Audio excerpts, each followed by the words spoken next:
The morning sun shone over Seoul when the first ships appeared. Captain Hyunwoo was drinking coffee in his office when his computer started beeping loudly. He looked at the screen and nearly dropped his cup. "This can't be right," he said to himself. The radar showed massive objects in the sky, objects that were not supposed to be there.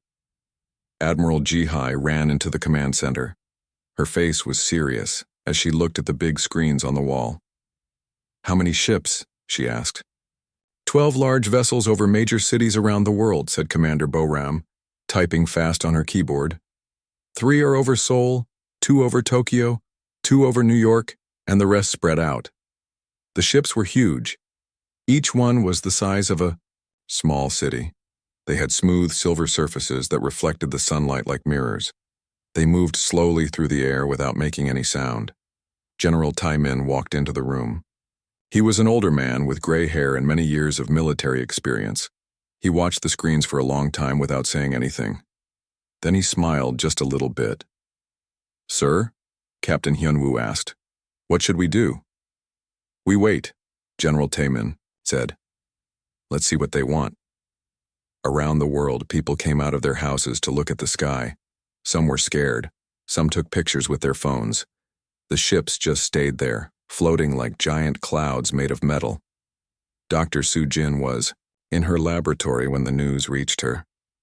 She was a scientist who studied life from other planets even though she had never seen any real aliens before. Today, that was going to change. "Dr. Soo-jin," her assistant called. "The military wants you at the UN building right away." She grabbed her coat and ran outside. In the sky above Seoul, she could see one of the massive ships. It was beautiful and frightening at the same time. At the United Nations building in Seoul, world leaders were gathering quickly. Presidents, prime ministers, and generals from every major country were connecting through video calls. Everyone was asking the same questions. Who were these visitors? What did they want? The answer came at exactly noon. A bright light appeared under each ship. The light formed into a beam that reached down to the ground. Inside each beam, figures began to appear. The aliens were tall and thin. Their skin looked like it was made of crystal that changed colors in the light. They had large eyes and long fingers. They wore simple white clothes that seemed to glow softly. One alien appeared in the main hall of the UN building. It was taller than the others and had more complex patterns in its crystal skin. It spoke in perfect English, but its voice sounded like music. "People of Earth," the alien said, "do not be afraid. We come in peace." The world leaders sat in silence. Some were scared, some were excited. General Tai-min just watched carefully. "We are the Viridian Collective," the alien continued. "We have traveled far to reach your world. We bring important news." The alien's large eyes looked around the room. "Your planet is in great danger. A powerful enemy called the Drakari Empire is moving through this part of space. They destroy worlds and kill all life they find. They have already destroyed 17 star systems." Gasps came from around the room. Several leaders started talking at once, but the alien raised its hand for silence. "The Drakari Empire will reach Earth in less than 1 year," the alien said. "Your weapons cannot stop them. Your technology is too simple. They will destroy your cities and kill every human on this planet." Captain Hyunwoo felt his stomach get tight. He looked at Admiral Ji-hai, who was writing notes very fast. "But we offer hope," the alien said, and its crystal skin became brighter. "The Viridian Collective is powerful. We have great technology and strong defenses. We can protect Earth from the Drakari Empire." The President of the United States leaned forward. "What do you want in return?" The alien's head tilted slightly. "We ask only that Earth becomes part of the Viridian Collective. We will guide your people. We will teach you better ways to live. We will make decisions about war and peace. In return, we will keep you safe." The room became very quiet. Everyone understood what the alien was really saying. Earth would have to give up its freedom to stay alive. "How long do we have to decide?" asked the Prime Minister of Japan. 3 days, the alien replied. "The Drakari Empire moves fast. We must begin preparations soon, or it will be too late." The alien's form began to fade. "We will return for your answer. Choose wisely. Accept our protection, or face certain death." The light beam disappeared, and the alien was gone. Immediately, the room exploded with noise. Leaders were shouting, arguing, and demanding answers. Some wanted to accept the alien offer right away. Others wanted to fight. A few suggested running away to other planets. General Taimin stood up slowly. His voice was quiet, but everyone heard him. "I need to make some phone calls." He walked out of the room with Admiral Jihai, Captain Hyunwoo, Commander Boram, and Dr. Sujin following him. "Sir," Captain Hyunwoo said when they were alone, "do you think they're telling the truth about the Drakari Empire?" "Probably, General," Taimin said. "But I don't think they're telling the truth about anything else." Dr. Sujin looked confused. "What do you mean?" Admiral Jihai answered. "Did you notice how the alien talked? It didn't ask us to join them. It told us to submit. There's a big difference." Commander Boram nodded. "And did you see how nervous it looked? Its crystal skin kept changing colors. In my experience, people who are really confident don't act like that." "Exactly," General Taimin said. "They need us more than they're saying. The question is why." They walked to the parking garage where several black cars were waiting. As they drove through Seoul, Captain Hyunwoo looked up at the alien ship floating above the city. It was impressive, but something about it bothered him. "Sir," he said, "I've been thinking about their ships." "What about them?" Admiral Jihi asked. "They're big and they look advanced, but have you noticed what they're not doing? They're not scanning our planet. They're not sending out smaller ships to explore. They're just sitting there." General Taimin smiled again. "Good observation. What else?" Captain Hyunwoo thought for a moment. "If they were really as powerful as they claim, they wouldn't need to ask permission to protect us. They would just do it." "Very good," General Taimin said. "Dr. Sujin, what did you think of our visitor?" Dr. Sujin had been quiet during the drive. "Its biology was interesting. The crystal skin isn't just for show. I think it shows emotions, like how some animals change color when they're scared or angry." "And what emotions did you see?" Commander Boram asked. "Fear," Dr. Sujin said quietly. "Desperation and hope. This alien was hoping very hard that we would say yes." The cars pulled into an underground garage beneath a government building. They took an elevator down several floors, past levels that most people didn't know existed. "Where are we going?" Captain Hyunwoo asked. "Somewhere the aliens can't see or hear us," General Taimin said. "It's time you learned what humanity has really been doing for the past 50 years. The elevator stopped at a level marked only with the number 7. The doors opened to reveal a huge underground facility. Hundreds of people in military uniforms were working at computers and large screens. The screens showed images of space, planets, and star charts. Captain Hyunwoo stared in shock. "What is this place?" "Welcome to Deep Command," Admiral Jihai said. "Humanity's real space program." General Taimin led them to a conference room with windows that looked out over the command center. "Captain, what do you know about the International Space Station?" "It's a research facility in orbit around Earth," Captain Hyunwoo replied. "That's what we tell everyone," General Taimin said. "In reality, it's one of 47 military stations hidden around the solar system. Some look like research platforms, some look like mining operations, some are hidden inside asteroids." Commander Boram pulled up images on a large screen.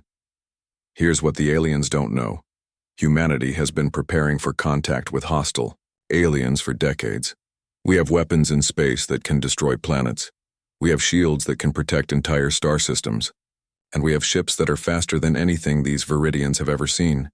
Dr. Sujin looked amazed. "But why keep it secret?" "Because the best weapon is the one your enemy doesn't know you have," General Taimin explained. "For 50 years, we've let the world think we're a simple, peaceful planet. Meanwhile, we've been building the most advanced military force in this part of the galaxy." Admiral Jihai pointed to another screen that showed alien ship designs. "We've been studying the Viridian ships since they arrived.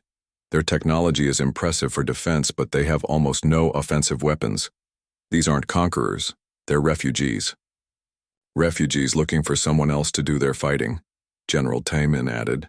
They want to hide behind Earth while we face the Drakari Empire. Captain Hyunwoo felt everything he thought he knew about the world changing. So what do we do, General? Taemin's smile became wider. We give them an answer they're not expecting. Boram, start Operation Revelation. It's time to show our new friends what humanity is really capable of. Commander Boram's fingers flew over her keyboard. Around the underground facility, alarms began to sound softly. On screens throughout the room, images appeared of hidden bases activating, weapons coming online, and ships powering up their engines. Sir, Captain Hyunwoo said, are we going to fight the aliens? No, General Taemin replied. We're going to shock them so. Commander Boram worked through the night. Her fingers moved quickly across multiple keyboards as data filled the screens around her. She had been studying the alien ships for 18 hours straight, and what she found made her both excited and angry. Admiral, she called to Jihai, who was reviewing reports nearby. You need to see this. Admiral Jihai walked over to Boram's workstation. The main screen showed a detailed scan of the Viridian ships floating over Seoul. Look at their energy. Patterns, Boram said, pointing at colorful lines on the screen. These ships are running on backup power. Their main engines are barely working. What does that mean? Admiral Jihai asked. It means they're almost out of fuel, Boram explained. See these sections here? They should be bright with energy, but they're dark. These ships are like cars running on empty gas tanks. Dr. Soo-jin joined them, carrying a cup of coffee and looking tired. She had been analyzing the biological scans of the aliens since yesterday. I have news too, Dr. Soo-jin said. The Viridians are not as healthy as they appear. Their genetic patterns show signs of inbreeding. That happens when a population becomes very small. Admiral Jihai frowned. How small? Based on what I can see, there might only be a few thousand Viridians left in the entire galaxy, Dr. Soo-jin replied. They're a dying race. Captain Hyunwoo entered the command center carrying a stack of papers. He had been reviewing classified military files all night. I found something interesting in the old archives, he said. 23 years ago, our deep space monitoring stations detected a battle in the Kepler system. We thought it was just cosmic radiation, but now I think we were watching the Drakari Empire destroy the Viridian homeworld. General Taemin appeared behind them.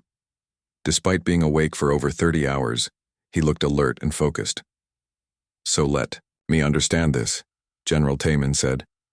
The Viridians are refugees with almost no fuel, very few people left and no real weapons. They want us to become their shield while they hide behind us. That's exactly right, Commander Boram confirmed. But there's more. I've been tracking their ship movements. They're not just over Earth. My contacts in other star systems have spotted similar ships near 12 other inhabited planets. Admiral Jihai raised an eyebrow. They're making the same offer to everyone? It looks that way, Boram replied. They're trying to build an alliance of planets to fight the Drakari Empire for them. Dr. Soo-jin shook her head. That's not protection. That's using other species as soldiers. General Taemin walked to a large window that looked out over the command center. Hundreds of military personnel were working at stations, preparing for something the world had never seen before. Status report on Operation Revelation, he said into his communication device. A voice responded immediately. All hidden facilities are online. Space Command reports ready status on all platforms. The Pacific Fleet is in position. The lunar bases are armed and ready.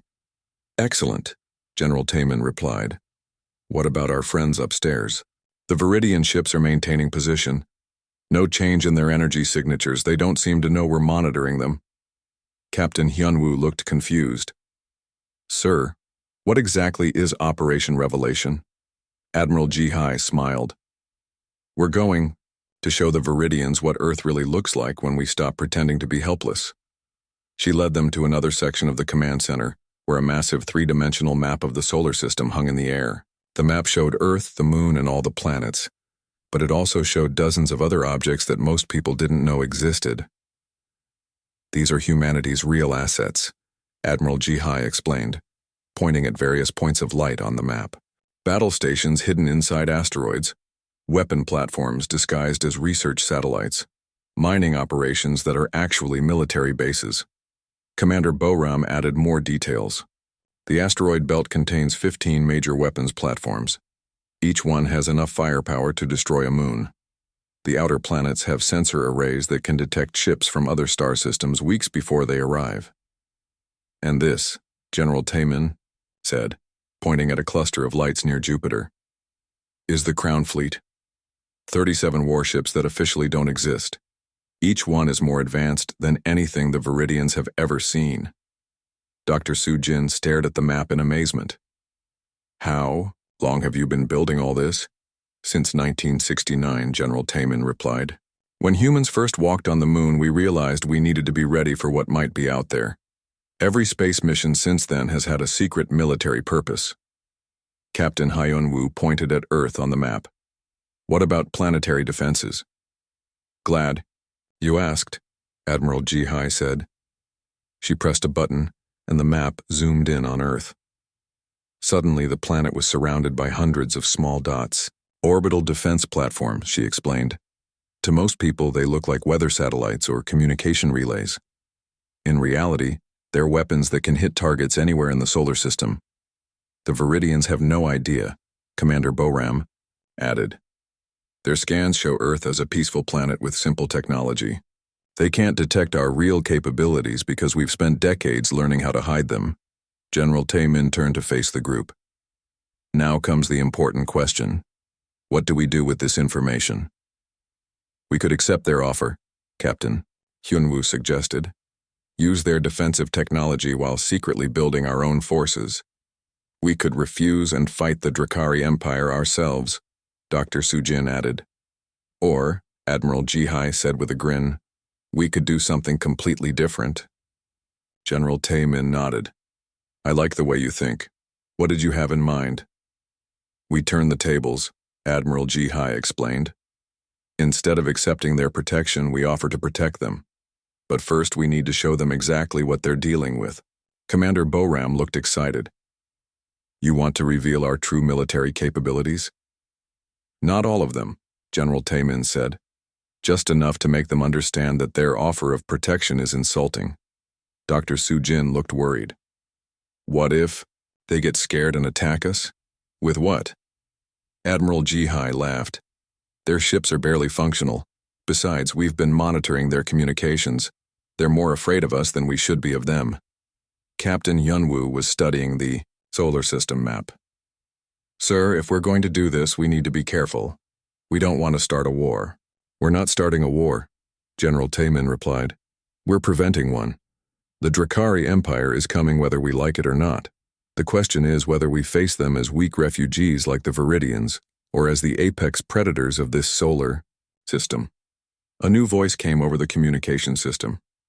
General Taemin, this is Colonel Minho from Pacific Command. We have movement from the Viridian ships. Everyone looked at the main screens. The images showed the alien ships beginning to glow brighter. They're powering up, Commander Boram reported. Energy signatures are increasing across all vessels. Are they preparing to attack? Captain Hyun-woo asked. Dr. Sujin shook her head while looking at her biological scanners. No, I'm detecting the same teleportation energy they used yesterday. They're preparing to send someone down. Earlier than expected, Admiral Jihai noted. They must be more desperate than we thought. General Taemin smiled. Perfect. Boram, are all our assets in position? Yes, sir. Hidden facilities are ready. Space platforms are armed. The Crown Fleet is standing by for your signal. Excellent. It's time for the Viridians to learn that they picked the wrong planet to underestimate. The communication system crackled again. Sir, this is the UN building. The aliens are requesting another meeting. They say it's urgent. Tell them we'll be there in 1 hour, General Taemin replied. And make sure all world leaders are connected. They're going to want to see this. As the group prepared to leave the underground facility, Captain Hyun-woo had one more question. Sir, what if this doesn't work? What if the Viridians refuse our counteroffer? General Taman stopped at the elevator doors. Then they'll learn the same lesson the Drakari Empire is about to learn. Nobody threatens Earth. Ever. The elevator rose toward the surface, carrying them back to a world that was about to change forever. Above them, the alien ships waited, unaware that in the next few hours, their understanding of power in the galaxy would be completely destroyed. In space stations hidden throughout the solar system, human weapons powered up for the first time in decades.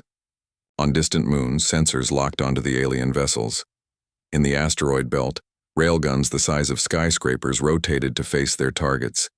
The Viridians thought they were dealing with a primitive planet that needed their protection. They were about to discover that they had just threatened the most dangerous species in the galaxy. General Taimin looked up at the sky as they exited the building. The alien ship floated peacefully above Seoul, its silver surface reflecting the afternoon sun. "Enjoy the view," he said quietly. "In a few hours, you're going to see something much more impressive." The countdown to revelation had begun. Soon, the galaxy would learn that Earth had never needed protection. Earth was the protection. The UN building was more crowded than it had ever been. Every world leader was either present in person or connected through video screens. The Viridian representative, who called himself Veltar, stood in the center of the room. His crystal skin was flashing different colors rapidly, which Dr. Sujin had learned meant he was very nervous. "People of Earth," Veltar said, his musical voice echoing through the chamber. "We did not expect to return so soon, but we have received troubling news. Our sensors have detected Drakari scout ships at the edge of your star system. They are closer than we thought." Gasps came from around the room. Several leaders began talking at once, but General Tamin raised his hand for silence. "How long do we have?" asked the President of the United States. "Perhaps 6 months," Veltar replied. "Maybe less. We must begin preparations immediately. Have you made your decision about our offer of protection?" General Tamin stood up slowly. "We have indeed made a decision, Veltar. But first, we have some questions." The alien's large eyes focused on the Korean general. "What questions?" "How many ships do you have?" Admiral Ji Hai asked. Veltar hesitated. "We have sufficient vessels to defend Earth." "That's not what I asked," Admiral Ji Hai pressed. "How many ships?" The alien's skin flashed red, which Dr. Sujin recognized as embarrassment. "We have 47 operational vessels in our fleet." "And how many people are in your entire civilization?" Commander Boram asked. "I do not see how that is relevant," Veltar replied, but his skin was now flashing multiple colors at once. "Answer the question," General Tamin said firmly. "We are approximately 8,000 individuals," Veltar admitted. Captain Hyun-woo leaned forward. 8,000, that's all? You're offering to protect a planet of 8 billion people, with only 8,000 of your own kind? "Our technology is advanced," Veltar said defensively. "Numbers are not everything." Dr. Sujin stood up. "We've analyzed your ships, Veltar. They're impressive for defense, but they have almost no weapons. You're not protectors. You're refugees looking for someone to hide behind." The alien's skin went completely white, which was apparently their version of shock. "How did you... Your technology is too primitive to analyze our vessels," General Tamin smiled. "About that, we think it's time you learned the truth about Earth's primitive technology. Boram, initiate revelation protocol." Commander Boram pressed a series of buttons on a device she carried. Around the world, hidden systems began to activate. "What are you doing?" Veltar demanded. "Showing you what you're really dealing with," Admiral Ji Hai replied. "Take a look outside." The large screens in the UN chamber switched to images from cameras around the world. At first, everything looked normal. The alien ship still floated peacefully over major cities. Then the ocean began to move. Off the coast of California, something huge was rising from the water. It looked like a mountain emerging from the sea, but it was too regular, too designed. Water poured off its sides as it continued to rise, revealing a massive structure that dwarfed the alien ships above. "What is that?" the Prime Minister of Japan asked in amazement. "That," General Taman said proudly, "is the Pacific Command Platform, one of 7 such facilities hidden around Earth." The structure continued to rise until it towered above the ocean like a floating city. Its surface was covered with weapons that could be seen even from the satellite cameras. As it stabilized, panels opened across its hull, revealing weapon systems that made the alien ships look like toys. Veltar stared at the screen in disbelief. "This is impossible. Our scans showed no such structures." "Your scans showed what we wanted them to show," Commander Boram explained. "For 50 years, humanity has been building these facilities while making them invisible to alien sensors." More screens lit up around the room. In space above Earth, objects that had looked like communication satellites were unfolding into weapons platforms. Near the moon, what had appeared to be mining operations revealed themselves to be military bases bristling with defensive systems. "But that's not all," Admiral Jihai said. "Show him the fleet." The screen switched to images from deep space. Near Jupiter, ships were emerging from what had looked like asteroid mining stations. These vessels were sleek and deadly, clearly built for war. They moved with a grace and speed that the bulky Viridian ships could never match. 37 ships in the Crown Fleet, Captain Hyunwoo announced. Each one more advanced than your entire civilization has ever produced.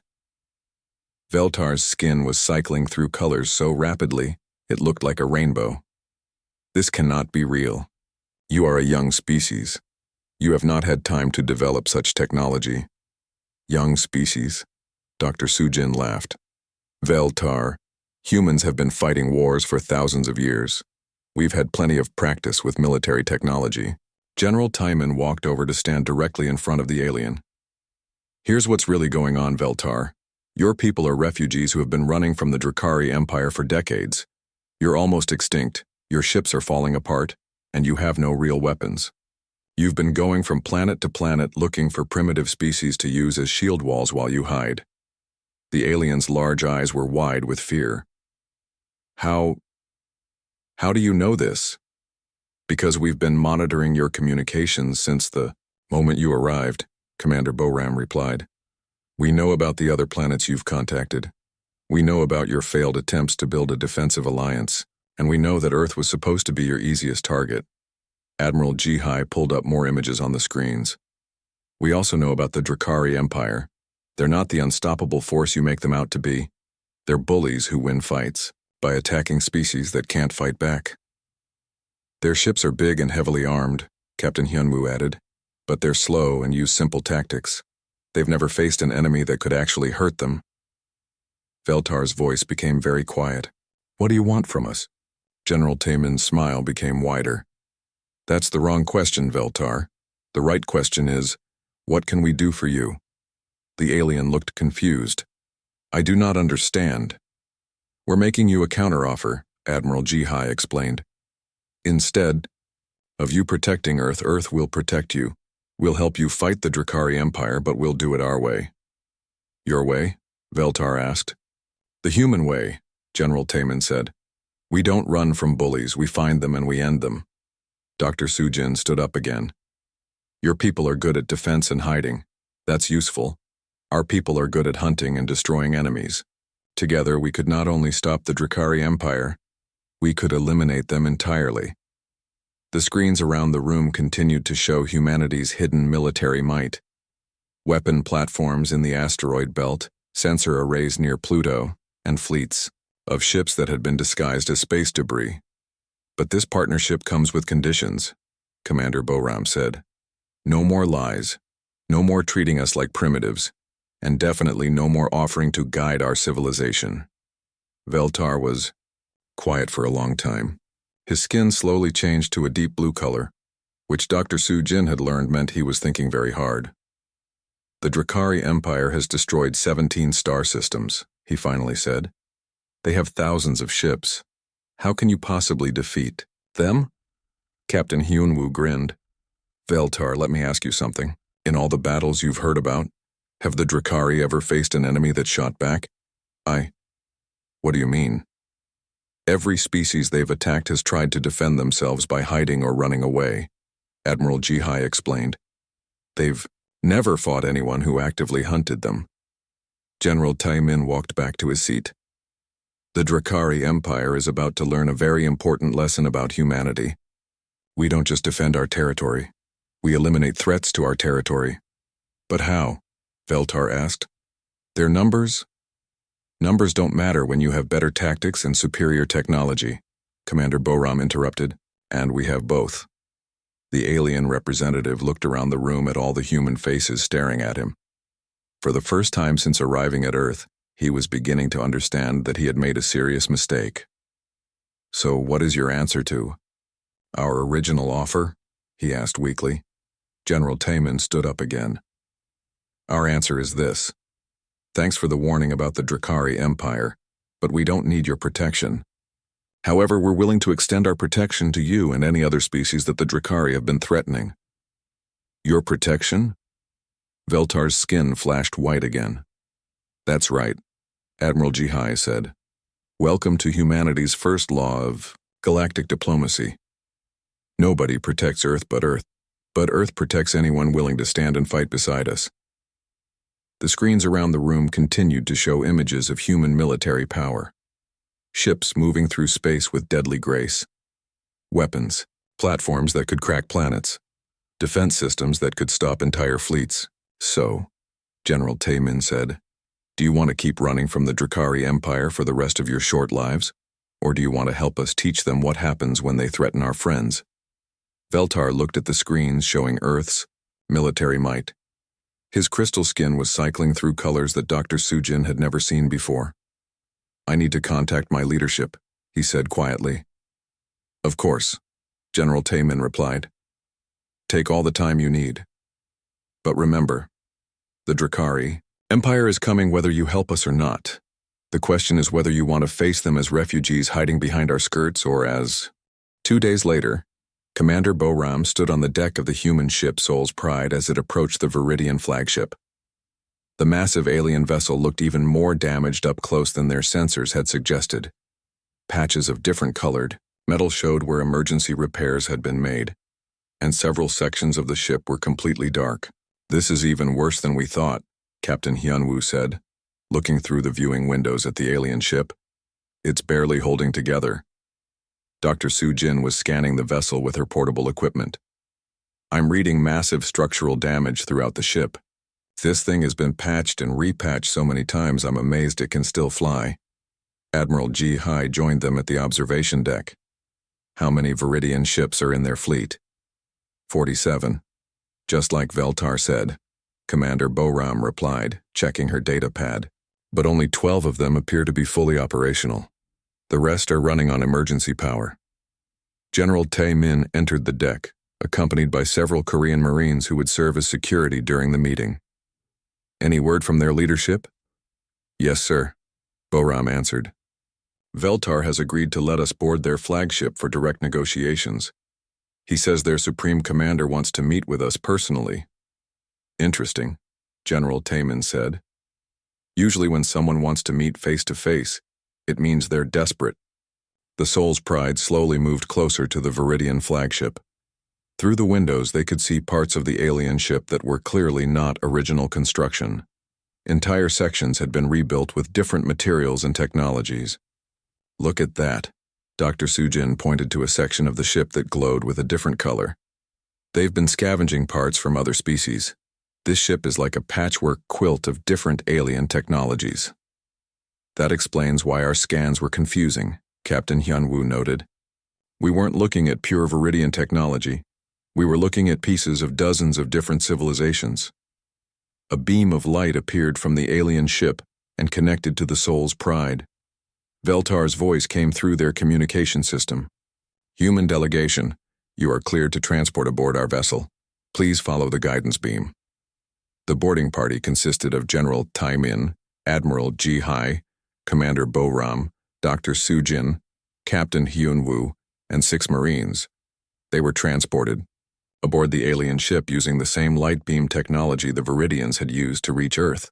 The inside of the Viridian ship was nothing like they had expected. Instead of advanced alien technology, they found corridors that were clearly built for different species. Some ceilings were too high, others too low. Different sections had different types of lighting and atmosphere systems. "This isn't a Viridian ship," Dr. Sujin whispered as they followed Veltar through the corridors. "This is a refugee ship built from the remains of other civilizations." Veltar's crystal skin flashed with embarrassment, but he continued leading them deeper into the vessel. They passed chambers filled with aliens who were not Viridians. Some were tall and thin like walking trees. Others were short and covered in fur. A few looked almost human but with different colored skin. "How many different species are on this ship?" Admiral Jihai asked. 43 different species," Veltar admitted. "All refugees from the Drakari Empire. We are not just the Viridian Collective anymore. We are all that remains of dozens of civilizations." They entered a large chamber that served as the ship's command center. Here, representatives from many different species were working at control stations. At the center of the room stood a figure that was clearly the leader. She was tall and elegant, with crystal skin like Veltar but more complex patterns that shifted and changed as she moved. Her large eyes were ancient and sad, and she carried herself with the dignity of someone who had seen too much. "I am Commander Sayra," she said in perfect English, "supreme leader of what remains of the Galactic Refugee Alliance." General Taemin stepped forward. "I am General Taemin of Earth Defense Command. Thank you for agreeing to meet with us." Sayra's skin shifted to a deep purple color. "Thank you for not destroying us when you revealed your true capabilities. We did not expect Earth to be so formidable." "Why did you lie to us?" Commander Boram asked directly. "Why pretend to be powerful protectors when you're clearly refugees?" Sayra's skin became even darker. "Because the truth is too painful to admit. We are the survivors of 43 different worlds. Each time the Drakari Empire found us, we ran. Each time we ran, we left behind billions of our people to die."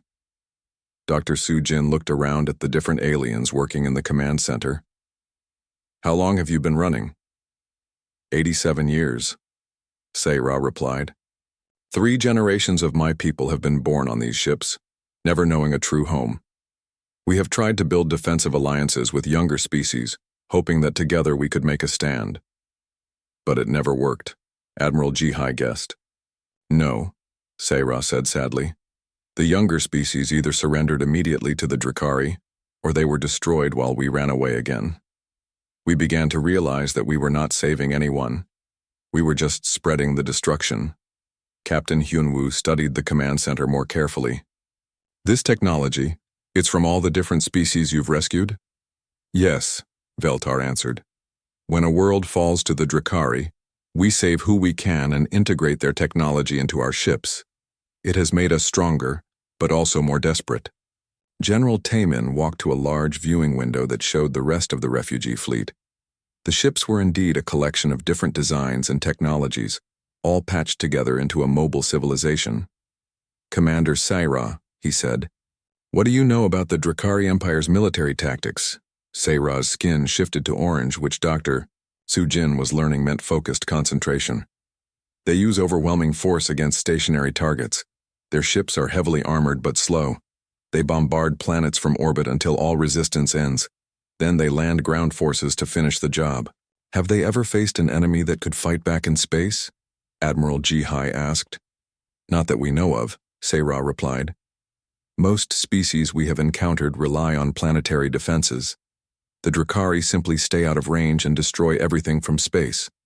Commander Boram pulled out a data pad and showed Sayra images of human military capabilities. "These are our ships. How do they compare to Drakari vessels?" Sayra stared at the images for a long time. Her skin cycled through several colors before settling on bright white. "Your ships are much smaller than Drakari battleships," she said slowly, "but they appear to be much faster and more maneuverable. And these weapon systems, I have never seen anything like them. The Drakari have never fought anyone who could move faster than them," Captain Hyunwoo explained. They're used to fighting stationary targets. Mobile warfare is completely outside their experience. Dr. Soo Jin approached one of the alien refugees working at a control station. Can you tell me about Drakari ground forces? The alien, who looked like a large cat walking on two legs, turned to answer. They are brutal but not sophisticated. They rely on fear and superior numbers. Their soldiers are strong but not intelligent. Have they ever faced professional human military forces? Admiral Jihai asked. The cat-like alien looked confused. What do you mean? Humans who are trained specifically for war, General Taemin explained. Soldiers who have spent their entire lives learning how to kill enemies efficiently. Seira's skin flashed red.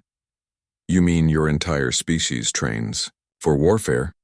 Not our entire species, Commander Boram corrected. But we have been fighting wars against each other for thousands of years. Our military forces are very experienced. Another alien, this one resembling a walking tree, spoke up. The Drakari have never faced organized resistance. They bomb planets until the people surrender, then they occupy with minimal forces. They've never had to fight for every building, every street, every room, Captain Hyunwoo said grimly. They don't know what real warfare looks like. Seira walked to another viewing window that showed deep space. There is something else you should know about the Drakari Empire. They are not just conquerors, they are destroyers. They do not build anything. They only take what others have built. What do you mean? Dr. Soo Jin asked. They have no scientists, no engineers, no creators, Seira explained.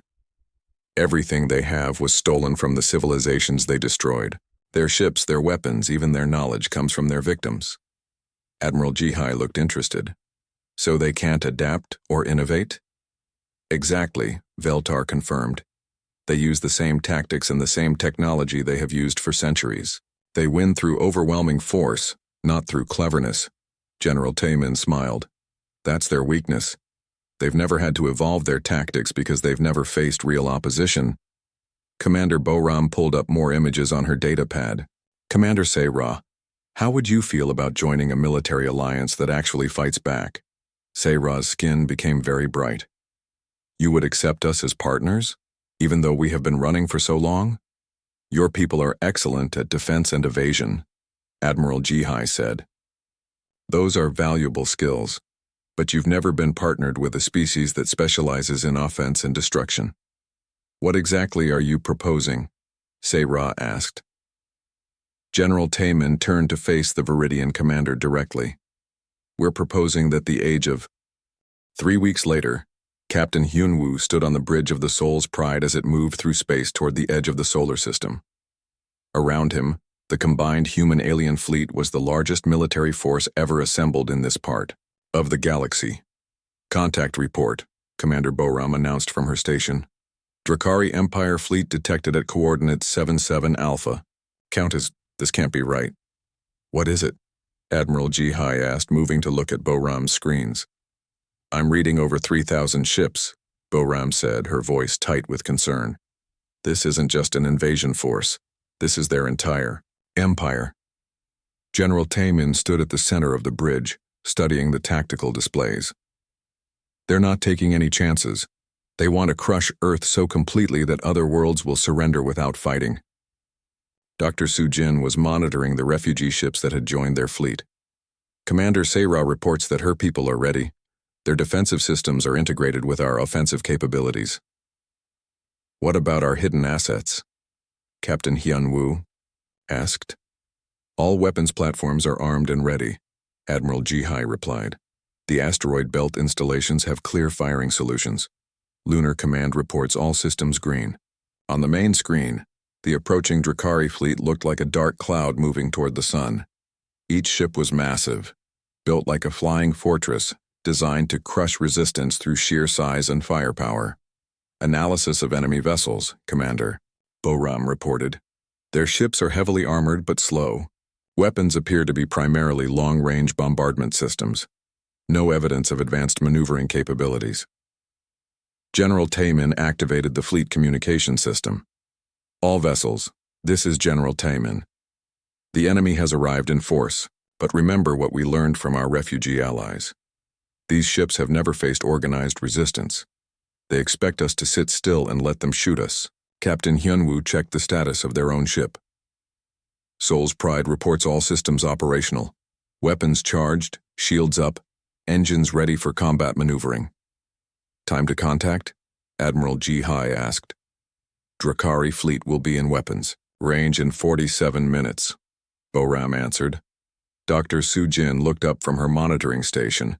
I'm receiving a transmission from the Drakari fleet. They're broadcasting on all frequencies. Put it through, General Taemin ordered. The main screen changed to show a creature that looked like a cross between a lizard and a machine. Its scales were black metal. Its eyes glowed red, and its voice sounded like grinding gears. Primitive beings of the third planet, the Drakari commander announced.